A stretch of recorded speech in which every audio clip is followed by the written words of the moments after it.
রাদিয়াল্লাহু তাআলা আনহু আল্লাহর রাসূলকে একদিন ডাক দিয়ে বলেন, ইয়া রাসূলুল্লাহ, ওগো আল্লাহর পয়গম্বর, নিজে নিজের জাহান্নাম থেকে বাঁচানোর অর্থ আমার বুঝে আসে। আল্লাহ আমারে যা যা করতে আদেশ করেছে সবগুলা আদেশ আমি যথাযথ পালন করব।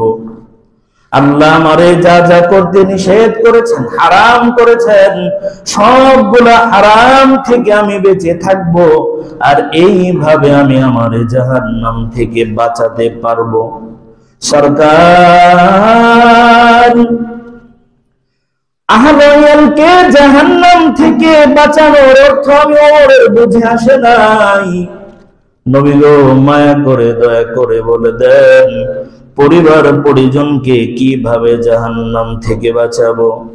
সরকারে দু আলম বলেন, ওমর, তুমি আল্লাহর যে যে আদেশগুলা নিজে পালন করবে, যে যে নিষিদ্ধ কাজ থেকে নিজে নিজেরে বাঁচাবে, ঠিক সেই সেই কাজগুলা পরিবার পরিজন যারা আছে, তোমার অধীনস্থ যারা আছে, তাদেরকে আল্লাহর আদেশাবলী সবগুলা পালন করতে বাধ্য করে দেবে। আল্লাহর নিষিদ্ধ কাজগুলা থেকে তাদেরকে যে কোনো ভাবে ফেরানোর চেষ্টা যদি তুমি করো, তবে পরিবার পরিজনকে জাহান্নাম থেকে বাঁচানো হবে। বুঝছেন তো নাকি? মানে